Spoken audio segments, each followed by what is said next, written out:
and welcome back, Movie Maniacs. Movie review, Trouble Man remake, starring Michael J. White, and directed by Michael J. White. So I recently caught the remake of Trouble Man, and let me tell you, it was kinda lit, starring the ever-talented Michael J. White. This film breathes fresh life into a classic while keeping its gritty charm intact. This is a remake of the 1972 film Trouble Man. This flick is a real gem that takes you through the gritty streets of the city, following the life of our main dude, Mr. T. That's right, not that Mr. T from the A-Team, but the super suave and sleek private eye played by the cool cat, Robert Hooks. The plot is all about Mr. T navigating the dangerous underbelly of urban life while keeping it all about the hustle. He's got to deal with some heavy situations involving crime, redemption, and a killer soundtrack that's just dripping with soul.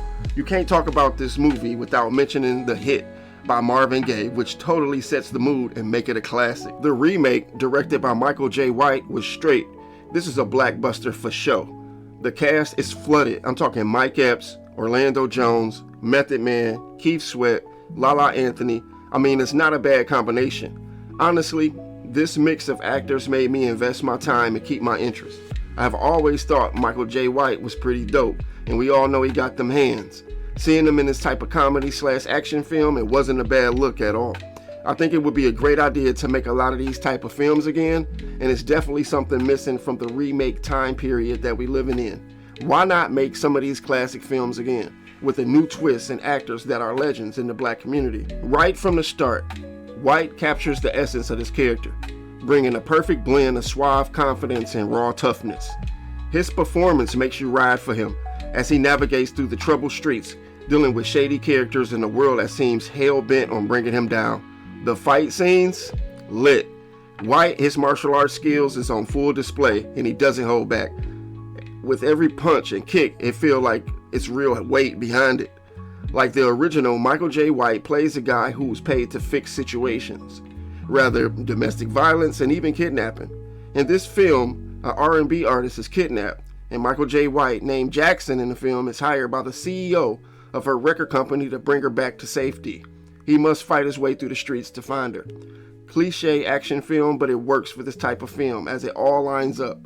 The action sequences and the drama, plus it introduced new characters. The film's cinematography deserves a shout out too, although the green screen fight at the end was a little low budget, but I think that was the point. I think they dragged a bit. Explaining the same type of situation over and over again, it becomes a bit repetitive. It was longer than what it needed to be, because after a certain point, you get the gist of it. I think if they spent a little more time developing some characters or just following them a little bit more, would have made it a lot better, especially Mike Epps and Orlando Jones. I would love to have seen them get some more screen time, and especially Lala Anthony. We all want to see more of Lala Anthony, am I right? She's a baddie, and I give her a 5 out of 5 stars. You're an all-star, Lala, and you're an all-star. One thing that really impressed me was how the remake managed to address issues without losing the essence of the original story. It provides a thought-provoking look at certain challenges, making it more than just an action flick. A comedy, it was mid in that department. It wasn't really a comedy to me because that's how black people talk for the most part. It wasn't really funny like that, but I didn't need it to be. So it wasn't over the top or trying too hard to make you laugh. It was just real in my opinion. I'm glad they didn't do too much in the comedic department. I appreciate the film for not going overboard with the comedy. Overall, if you into action-packed films with depth, this one is worth checking out. Michael J. White shines as the lead, and Trouble Man is a reminder of the revival of great storytelling in action cinema. Grab some popcorn and get ready to ride out. I give Trouble Man, the remake, a 2.5 out of 5. It's worth watching. But cut, that's a wrap. Until next time, Movie Maniacs, you know the vibes. Like, comment, and subscribe. I'll see you at showtime. Peace out.